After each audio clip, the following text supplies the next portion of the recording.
சுற்றுச்சூழல் குறித்த குறைந்தபட்ச அக்கறை கூட இல்லாமல் அங்கே வங்கதேசத்தில் தொழில்கள் நடக்குது. அந்த மாதிரிலாம் நம்ம சுற்றுச்சூழல் பாதிப்போடு இந்தியாவில் பண்ண முடியாது, தமிழ்நாட்டில் பண்ண முடியாதுன்னு ஒரு வாதம். உண்மையிலேயே அப்படி தான் நடக்குதா வங்கதேசத்தில்? இல்லை, நிச்சயமாக வங்கதேசத்தில் வந்து சுற்றுச்சூழல் குறித்தோ அல்லது தொழிலாளர் நலன் குறித்தோ எந்த விதமான ஒரு இதுவும் கிடையாதுங்க. ரமா பேலஸ் ஆக்சிடென்ட்னு ஒரு ஆக்சிடென்ட் இருந்துச்சு 2013. அது எப்படின்னா, கார்மெண்ட் ஃபேக்ட்ரியில் வேலை செய்யக்கூடிய ஆள்கள்லாம் வந்து தங்கி ஒரு இடத்துல தொழில் பண்ணிட்டுருக்காங்க. அது இடிஞ்சு விழுந்து, அந்த பில்டிங் கட்டி இடிஞ்சு விழுந்து 1000 பேர் வந்து இறந்து போனாங்க. ஸோ அப்போ நீங்கள் யோசிச்சு பாருங்க, அந்த நெருக்கடி நீங்கள் யோசிச்சு பார்க்கணும். தீ விபத்து கூட இருந்துச்சு. ஸோ ரமா அந்த அடிப்படையான ஒரு தொழிலாளருக்கான நலன், அவங்களுக்கான ஒரு அந்த கரெக்டான ஒரு சேஃப்டி ப்ரிகாஷன்ஸு, பாதுகாப்பு விஷயங்கள், அவங்களுடைய லீவு எதுவுமே அங்கே வந்து கிடையாது. நீங்கள் வந்து உங்கள் சுற்றுச்சூழல் எப்படினாலும் நீங்கள் வந்து நாசப்படுத்தலாம், எப்படினா நீங்கள் வந்து இது பண்ணலாம். ஏன் இந்தியாவில் இருக்கக்கூடிய தொழிலாளர்கள் நிறைய பேர் வந்து அங்கே போனாங்கன்னா, இந்த எந்த விதிகளும் வந்து அங்கே வந்து கட்டுப்படுத்தாது.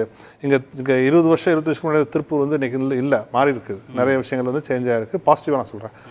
பல அமைப்புகள் வந்திருக்கு, வனத்துக்குள் திருப்பூர் அமைப்புகள்லாம் வந்து நிறைய விஷயங்கள் பண்ணி இன்றைக்கி திருப்பூர் வந்து உலகம் நம்ம வந்து மீட்டெடுத்துட்டோம். ஆனால் 25 வருஷத்துக்கு முன்னாடி திருப்பூர் இருந்ததை விட இன்றைக்கு பங்களாதேஷ் வந்து மிக மோசமாக வந்து இருக்குது. ஏன்னா அங்கே சுற்றுச்சூழல் பொருளாதாரத்தில் ரொம்ப பின்தங்கி இருந்ததுனால ஒரு வளரும் பொருளாதாரமாக மாறும்போது இந்த தேவை இருக்குது அந்த நாட்டுக்கு. இந்த விதிகளுக்கான முக்கியத்துவத்தை கொடுக்க முடியலையா? இல்லை, நீங்கள் சுற்றுச்சூழலை பாதுகாத்துட்டே நீங்கள் வந்து வளர்ச்சி செய்யக்கூடாதுன்னு யாருமே வந்து சொல்லவே இல்லையா? நீங்கள் வந்து அந்த மக்களுக்கு தேவையான வந்து ஒரு நல்ல ஒர்க்கிங் என்வாயன்மெண்ட், வேலை செய்யக்கூடிய ஒரு சூழல், நல்ல ஒரு பணி பாதுகாப்பு, சுற்றுச்சூழலை பாதுகாப்பது, இதெல்லாம் நீங்கள் ஒரு வளர்ந்த பொருளாதாரமாக மாறிட்டீங்க. இல்லை நீங்கள் அமெரிக்கா, யூரோப் மாதிரி நீங்கள் ஒரு கான்ட்ராக்ட் எக்கானமிக்கு போய் மற்ற நாடுகள்லேருந்து பொருட்களை மட்டும் வாங்கிக்கிறீங்கன்னா பரவாயில்ல.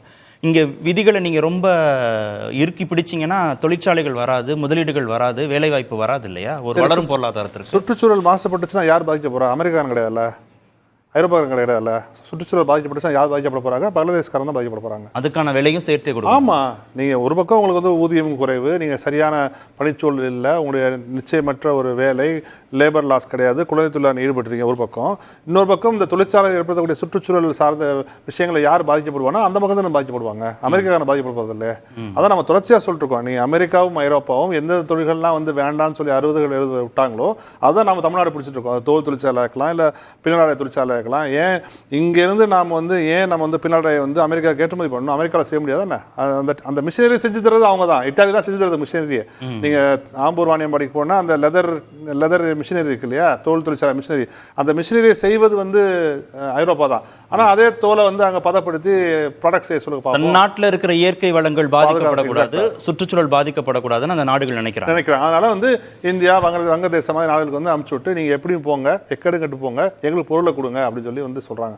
அப்போ இன்னைக்கு நம்ம இந்தியாவில் திருப்பூர் போன்ற பகுதியில் கற்றுக்கொண்ட பாடத்தை வங்கதேசம் கற்றுக்கொள்ளவில்லை. ஆனால் நான் ஒரு விஷயம் சொல்கிறேன், 2026க்கு அப்புறம் எந்த நாட்டிலேருந்து ஐரோப்பிய நாடு எந்த பொருளை வாங்கினாலும் அங்கே கார்பன் டேக்ஸ் உண்டு.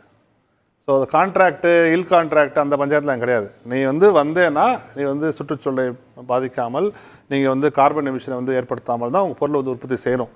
அப்படி செஞ்சு வந்துச்சுன்னா கார்பன் டேக்ஸ் வந்து அவங்க போடுவாங்க. ஸோ அது எந்த நாட்டிலேருந்து வரலாம் கணக்கு கிடையாது. ஐரோப்பாவுக்குள்ள ஒரு பொருள் செல்ல வேண்டும் என்றால் அவங்க கார்பன் பார்டர் டேக்ஸ் வந்து கொண்டாங்க. 2026 2032 கூட அந்த பல்வேறு பொருட்களுக்கான டேக்ஸ் வந்து அவங்க வந்து இம்ப்ளிமெண்ட் பண்ண போகிறாங்க.